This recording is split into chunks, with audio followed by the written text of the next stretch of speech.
अस्सलाम वालेकुम फ्रेंड्स, कैसे हैं आप सब। उम्मीद करती हूँ आप सब बिल्कुल ठीक ठाक से होंगे। और सुबह के बज चुके हैं 11 और यहाँ आप देख रहे हैं कि मैं रिदा के बाल बना रही हूँ।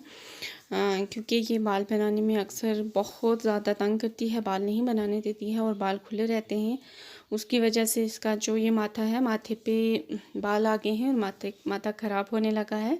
तो अब मैं इसकी डेली सुबह ब्रेकफास्ट के बाद पहला जो मेरा काम होता है वो मैं इसकी चोटी बनाती हूँ। यहाँ देखिए हाजी को मेरा बेटा तो ये क्या कर रहा है कि इसको उल्टे सीधे काम इसके चल रहे हैं। और रिदा को मैंने चोटी बनाने के लिए बिठाया है। अब मैं इसकी चोटी अच्छे से बना लूँगी और चोटी बनाने के बाद मैं इसको लेके जाने वाली हूँ ट्यूशन के लिए।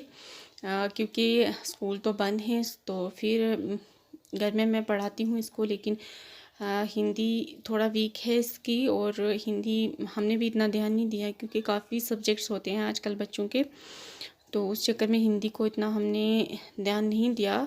तो लेकिन अब ये फ़र्स्ट क्लास में है तो फ़र्स्ट क्लास में जाने के बाद जब हमने इसे हिंदी की तरफ ध्यान दिया तो हिंदी इसकी बहुत वीक थी। तो उसके लिए मैंने इसको कुछ ही दिन हुए हैं, 15-20 दिन हो गए हैं कि मैं इसको भेजती हूँ हिंदी टीचर के पास हिंदी पढ़ाने के लिए। तो वो भी इधर कॉलोनी में ही है, पास में ही है। लेकिन सबसे पहला मेरा काम जो होता है वो इसकी चोटी बनाना होता है। और जो बहुत मुश्किल भी होता है क्योंकि एक तो बच्चे एक जगह बैठते नहीं हैं, बहुत नखरे करते हैं। और इसको बाल बड़े करने का भी बहुत शौक़ है। मैंने कितनी बार बोला है कि अगर चोटी नहीं बनानी है तो बाल छोटे करवा देते हैं, लेकिन एक बार इसके बाल मैंने पिछले साल ही कटवा दिए थे तो फिर ये कितना रोने लगी कि जो आप अपने बाल काट के मेरे बालों के साथ लगाएं, मेरे बाल लंबे करें, क्यों मेरे बाल कटवाए हैं। तो अभी फिर यही सोचती हूँ कि चलो अब इसको शौक़ भी है लेकिन संभालना नहीं आता है इसे, तो इसीलिए मैं ट्राई करती हूँ कि चलो थोड़ा ये करेंगे, छोटी छोटी बनाती हूँ। फिर मैं थोड़ी देर के बाद तो इसने खोल ही देनी है। तो अब इसके बाद मैं इसको ले जाऊँगी ट्यूशन। और फिर आज थोड़ा मौसम अच्छा है, धूप निकली हुई है। और मैं फिर कुछ कपड़े हैं जो मैंने धो रखे थे वो मैं धूप में डालूँगी सूखने के लिए। और यहाँ पे धूप भी बहुत कम निकलती है सर्दियों में, तो आज थोड़ा मौसम अच्छा है, धूप निकली है तो मैं कपड़े डालूँगी धूप में।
अब यहाँ रिदा तैयार हो गई थी ट्यूशन के लिए और मैंने इसको शूज़ वूज़ लगा के उसको मैंने रेडी किया है।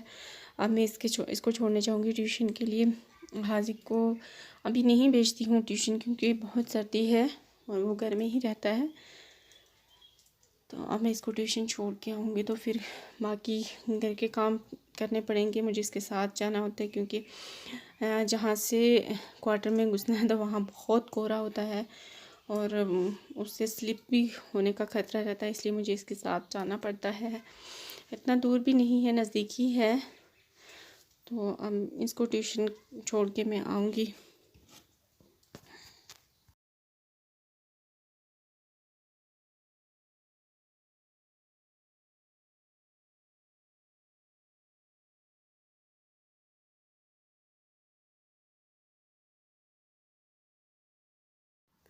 हाँ, जितना ये मौसम देखने में लग रहा है ना हसीन, दोनों साइड से बर्फ़ है और एकदम से अच्छा है, कितना मज़ा आ रहा होगा। और उतना ही जो डेली रहते हैं ना उनके लिए उतना ही मुश्किल होता है ऐसे मौसम में। कुछ भी करना, काम करना या रहना या बहुत मुश्किल होता है, क्योंकि टेम्परेचर बहुत डाउन चला जाता है और सर्दी इतनी होती है कि पूछिए मत।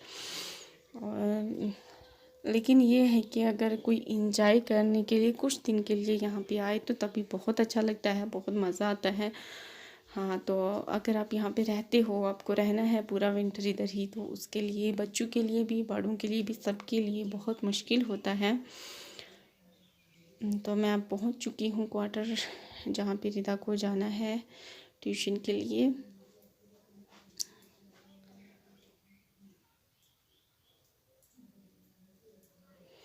ये इनके भी आंगन में कितनी बर्फ़ जमा हुई हुई है, इसलिए मुझे साथ आना पड़ता है, कहीं स्लिप ना हो जाए और गिर ना जाए। यहाँ से ऊपर चढ़ना बहुत मुश्किल होता है, क्योंकि जो रात को पानी गिरा होता है ऊपर से छत से स्लिप, तो उसमें इतना स्लिप होता है बहुत ज़्यादा।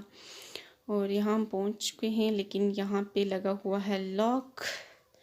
आज यहाँ कोई नहीं है, शायद वो कहीं बाहर गए हैं। और मैं वापस आ गई थी, और यहाँ मैंने कल के जो कपड़े धो के रखे थे, कुछ वो सूखे नहीं थे, उनको धूप लगानी ज़रूरी थी। और सर्दी बहुत है, आज अच्छा मौसम था, तो इसीलिए मैंने सोचा चलो धूप में कपड़े लगा डाल देती हूँ। और उम्मीद करती हूँ आज का व्लॉग आपको अच्छा लगा होगा। अगर अच्छा लगा तो लाइक कर दें, तो चैनल को सब्सक्राइब ज़रूर करें। तो अब मैं आपको मिलूँगी नेक्स्ट वीडियो में, तब तक अपना ध्यान रखें, अपनों का ध्यान रखें और हमें दुआ में याद रखें। अल्लाह हाफिज़, टेक केयर।